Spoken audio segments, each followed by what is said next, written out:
Treasury घोटाले की जद में बड़े सफेद पोश।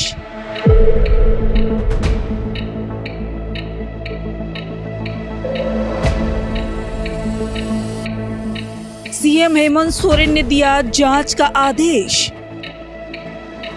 आईएएस अमिताभ कौशल की अध्यक्षता में टीम गठित। बोकारो से 271 ट्रांजैक्शन में 16 करोड़ की निकासी। रकम बोकारो एसपी के बैंक खाते में गई। कर्मचारियों की मास्टर डाटा में छेड़छाड़। 2890 कर्मचारियों का बदल दिया गया पैन। देवघर ट्रेजरी में भी सेंधमारी। 3 करोड़ से अधिक की निकासी। फर्जी बिल से सीएचसी कर्मचारियों के नाम पर निकाला गया पैसा। 2 पुलिसकर्मियों के नाम पर भी 10 लाख की निकासी। अब तक 10 कर्मियों के नाम से अवैध निकासी की पुष्टि। स्वास्थ्य विभाग की महिला कर्मचारी निकली मास्टरमाइंड। कई एएसआई, डीएसपी, सिपाही, क्लर्क बन गए करोड़पति। कई जगह खड़ा कर लिया महल, गाड़ी और खरीद लिए जमीन। बोकारो ट्रेजरी घोटाले से शुरू हुई ये आग अब पूरे राज्य के खजाने को धीरे धीरे करके अपनी चपेट में ले चुके हैं। यूं कहें कि पूरे राज्य के ट्रेजरी से घोटाला हुआ है। ये कोई एक जिले की कहानी नहीं है, ये अब 33 ट्रेजरी तक फैल चुकी है, जो एक बड़ी सच्चाई है। और चौंकाने वाली बात यह है कि इनमें से 14 ट्रेजरी में गड़बड़ी की पुष्टि भी हो गई है। महालेखाकार की जो रिपोर्ट है उसने ये बता दिया है कि 14 ट्रेजरी में तो घोटाला है। अब उसका जो दायरा है जांच का, जैसे जैसे आगे बढ़ रहा है वैसे वैसे नित नए खुलासे हो रहे हैं, जो सिर्फ सबको हैरान नहीं कर रहे हैं बल्कि सिस्टम की नाकामी पर कई सवाल उठ रहे हैं। क्योंकि अब साफ नजर आ रहा है कि सरकार के नाक के नीचे सिस्टम ही सरकारी खजाने को लूट रहा था, दीमक की तरह धीरे धीरे करके चाट रहा था और किसी को इसकी खबर तक नहीं लगी। बोकारो से उठी ये कहानी आज सिर्फ एक जिले की नहीं है, ये झारखंड के पूरे सिस्टम पर एक बड़ा दाग, एक घोटाला और एक घोटाले की कड़ी बन के रह गई है। एक ऐसा घोटाला जहां वेतन, पेंशन, एरिया जैसे शब्दों को ढाल बनाकर करोड़ों रुपए निकाल लिए गए और सिस्टम देखता रह गया। ये सिर्फ पैसों की चोरी नहीं है, ये भरोसे की चोरी है। उस भरोसे की जो एक आम कर्मचारी, एक रिटायर्ड बुजुर्ग और एक टैक्स देने वाला नागरिक इस सिस्टम पर करता है। नमस्कार, मैं हूं प्रियंका मिश्रा और आप देख रहे हैं एयर नाउ। बोकारो हजारीबाग के ट्रेजरी की सेंधमारी की खबर हमने आपको बताई कि कैसे किसके किसके नाम पर खातों से निकासी की गई, कैसे इसमें घोटाला किया गया। लेकिन जैसे जैसे जांच का दायरा बढ़ रहा है, रोज नए नए खुलासे हो रहे हैं। इस घोटाले का दायरा जो है अब पूरे जिले में फैल चुका है। जिले के मतलब राज्य के अगर 33 ट्रेजरी का देखें तो कोई एक ऐसा ट्रेजरी नहीं होगा जहां घोटाला नहीं हुआ, जहां रकमों का खेल नहीं चला, जहां करोड़ों रुपए नहीं डकारे गए। ये अब जैसे जैसे लोग पहुंच रहे हैं, महालेखाकार 14 ट्रेजरी की जांच कर चुका है और उसने चिट्ठी भी सबमिट कर दी है राज्य सरकार को। तो ये अब जो है ये दायरा सीमित नहीं रह गया। अब ये पूरे राज्य में जो आंकड़ा लोगों को दिख रहा है, जो अभी तक के जांच में सामने आया है कि 150 से 200 करोड़ की निकासी की गई है, करोड़ों का जो है वो घोटाला किया गया है। लेकिन अब अगर ये 33 ट्रेजरी की सही से जांच होगी तो हो सकता है कि पशुपालन घोटाला, जो झारखंड के नाम पर एक ऐसा धब्बा है जिसने देश ही नहीं बल्कि दुनिया में झारखंड को चारा घोटाले के नाम से फेमस कर दिया। चारा घोटाला एक ऐसा घोटाला जो दाग बनकर रह गया, तो कहीं उससे भी बड़ा ये घोटाला ना हो जाए। घोटाले का खुलासा तो हो रहा, लेकिन जिस तरह वित्त विभाग ने सख्ती दिखाई और राज्य के कर्मचारियों की सैलरी रोक दी गई, ऐसे में वो लोग पिस रहे हैं जो ईमानदारी से अपना घर चला रहे हैं, अपने बच्चों को पढ़ा रहे, रूम का रेंट दे रहे हैं। लेकिन अब उनके सामने ऐसी नौबत आ गई है कि अब उन्हें मांग कर रेंट चुकाना पड़ रहा है, कई कठिनाइयों का सामना करना पड़ रहा है। आज जो कड़ी है, आज हम बात करेंगे देवघर ट्रेजरी घोटाले की, जहां जांच में सामने आया कि स्वास्थ्य विभाग के नाम पर फर्जी बिल बनाकर 3 करोड़ से ज्यादा की निकासी कर ली गई। तरीका बेहद ही साधारण नजर आता है, लेकिन अंदर से बेहद ही खतरनाक है। इस घोटाले के लिए ऐसे कर्मचारियों को चुना गया जिनका एरियर या पेंशन लंबे समय से लंबित था। यानी वो लोग जिनके नाम पर पैसा निकालना बहुत ही आसान था, क्योंकि उनके रिकॉर्ड में पहले से भुगतान बकाया दिख रहा है। फिर बनाया गया फर्जी बिल और उस पर करवा लिए गए साइन और पैसे को ट्रांसफर कर दिया गया किसी और के खाते में। और सबसे बड़ा खेल जो रचा गया वो 31 मार्च को रचा गया, यानी वित्तीय वर्ष के आखिरी दिन, जब फाइलें तेजी से क्लियर की जाती हैं। फाइनेंशियल ईयर का आखिरी दिन होता है, फाइलें निकालने की तेजी होती है और जांच में सबसे कमजोर होता है यही वो दिन जब सिस्टम सबसे ज्यादा व्यस्त होता है, और यही वो मौका जब घोटाले सबसे आसानी से अंजाम दिए जाते हैं। जांच में जो सामने आया है वो बेहद ही अहम है। इस पूरे खेल की मास्टरमाइंड निकली एक महिला बिलिंग क्लर्क, जिसने पूरे सिस्टम को अपने हिसाब से इस्तेमाल किया। सोचिए कि ना हम सोच सकते हैं ना आपकी एक महिला इतने बड़े घोटाले की मास्टरमाइंड निकल गई, लेकिन हाँ, वो महिला ही है जिसने बिलिंग क्लर्क के तौर पर वहां काम करती थी। उसने इतना बड़ा घोटाला किया और पूरे सिस्टम को अपने हिसाब से इस्तेमाल करती रही। आरोप है कि उसने विभाग के कर्मचारियों और रिटायर्ड लोगों के नाम पर बिल तैयार किया और फिर उस रकम को अपने खाते में ट्रांसफर कर लिया। लेकिन सवाल यहाँ ये नहीं है। सवाल यहाँ है कि क्या एक क्लर्क अकेले करोड़ों का खेल कर सकती है? क्या बिना अधिकारियों की जानकारी के कोई बिल पास हो सकता है, या फिर पूरे सिस्टम में, या पूरा सिस्टम ही नेटवर्क बन चुका है? हम बार बार कह रहे हैं, क्योंकि बोकारो में भी वही हुआ, हजारीबाग में भी वही हुआ। तो क्या सिर्फ एक जमादार, सिपाही, क्लर्क, ये सिर्फ यही जांच के दायरे में चेहरे निकल रहे हैं? नहीं, इस चेहरे में बड़े सफेद पोश लोग हैं जिनके चेहरे से नकाब उतारना बहुत जरूरी है, क्योंकि ये हमारे झारखंड को दीमक की तरह खोखला कर रहे हैं। कोई ऐसा विभाग नहीं बचा जहां अगर सही से जांच हो तो घोटाले की कड़ी नहीं जुड़ेगी। जांच चल रहा है, जांच के दौरान ही देवघर में ये परत खुली।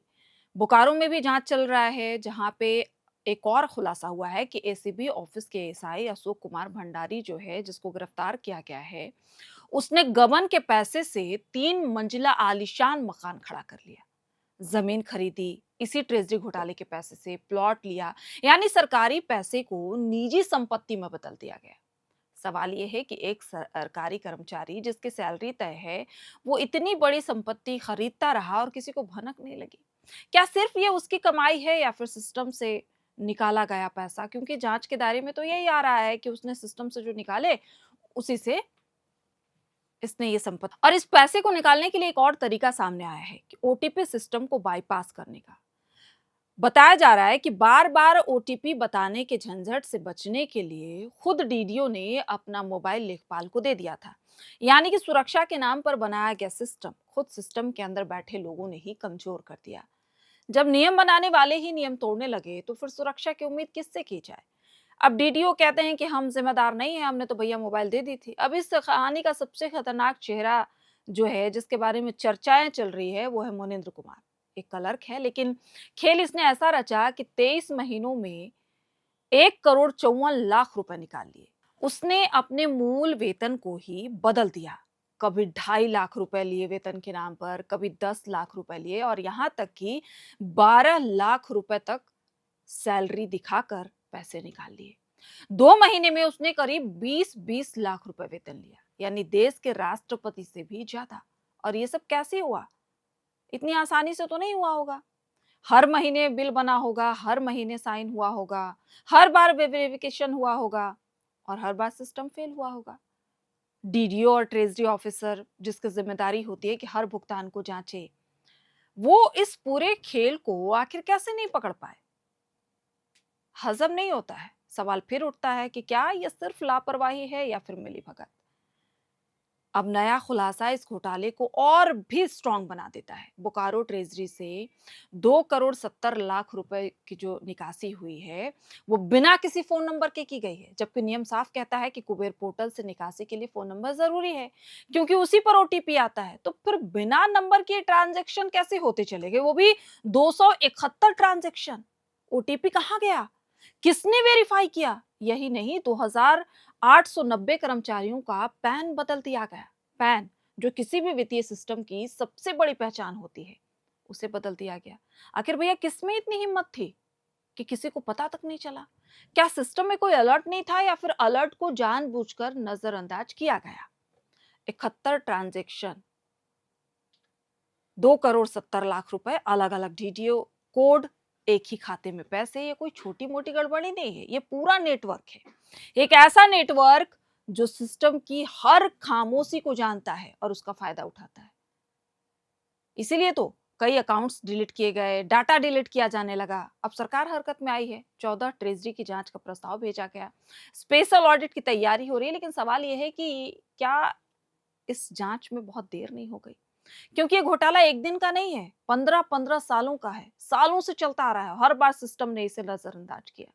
देवघर से लेकर बोकारो तक फर्जी बिल, फर्जी सैलरी, ओटीपी का बाईपास, पैन में बदलाव और करोड़ों की संपत्ति, ये सब मिलकर एक ही कहानी बताते हैं कि सिस्टम में बहुत बड़ा छेद है। और बहुत बड़ा छेद ही नहीं, पूरा का पूरा सिस्टम इसमें शामिल है। बार बार ऐसे जो घोटाले सामने आते रहते हैं तो उसका जो मोहरा बनता है वो छोटा मोटा अदना सा कर्मचारी,